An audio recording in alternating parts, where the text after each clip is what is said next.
अस्सलाम वालेकुम। कल एक पेशेंट आया हमारे पास। उसकी उम्र तकरीबन थी 50 साल थी या 55 साल इसके राउंड अबाउट थी। उसको पिछले कुछ अरसे से ना खुश खांसी हो रही है, जो बहुत सीवियर थी। हल्का हल्का बुखार रह रहा था और चेस्ट में पेन और ये सारे मसले मसाइल ना जो एक चेस्ट इन्फेक्शन के होते हैं। तो जब हमने पेशेंट की हिस्ट्री वगैरह ली तो हमें वो पेशेंट ना एटिपिकल नमूनिया का लगा। अच्छा, सबसे पहले तो ये समझना कि नमूनिया है क्या। नमूनिया बेसिकली लंग्स का इन्फेक्शन है जो सारा साल ही रहता है, बच्चों में भी रहता है, बड़ों में भी रहता है, लेकिन विंटर में आके ये ज़्यादा थोड़ा तेज़ हो जाता है। और नॉर्मली ये जो है ये अटैक करता है जो लोग इम्यूनो कम्प्रोमाइज्ड होते हैं या जिनका दिफाई जो सिस्टम है वो स्लो होता है या कि इतना वो ताकतवर नहीं होता।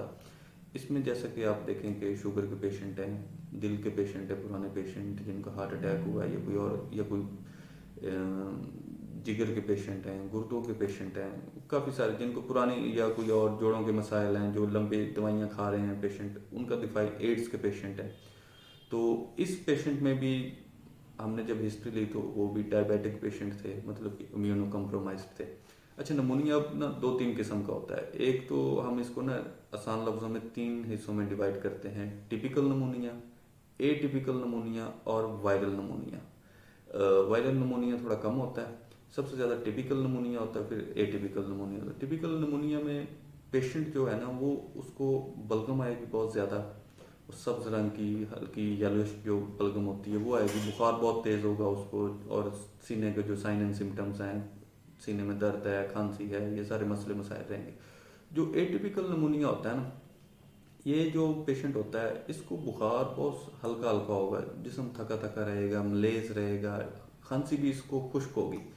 तो जब हमने उनके टेस्ट किए तो वो बिल्कुल टेस्ट आए जो हम सोच रहे थे एटिपिकल नमूनिया के पेशेंट के आने चाहिए।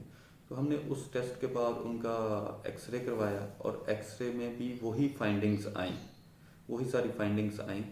और पेशेंट की टीबी की हिस्ट्री नहीं थी, लेकिन उसकी शुगर की हिस्ट्री थी, तो हमारा डायग्नोस हमें बनाने में काफ़ी आसानी हुई। तो अल्हम्दुलिल्लाह पेशेंट की मेडिसिन कल शुरू करवाई है, आज हमारे पास आया तो वो पहले से काफ़ी बेहतर है। तो इंशाल्लाह हफ्ते 10 दिन में वो पेशेंट बिल्कुल ठीक हो जाएगा। तो जो भी लोग जिनको भी ये इम्यून कम्प्रोमाइज्ड पेशेंट हैं या 60 ईयर्स अबव हैं, तो जब भी विंटर शुरू होने वाला होता है ना, जैसा कि सितंबर अक्टूबर में, वो अपनी नीमोकोकल और एच इन्फ्लुएंजा की जो वैक्सीन है ना वो करवाएं। नीमोकोकल की 5 साल बाद वैक्सीन लगती है और एच इन्फ्लुएंजा जो है उसकी 1 साल बाद वैक्सीन लगती है। बहुत शुक्रिया।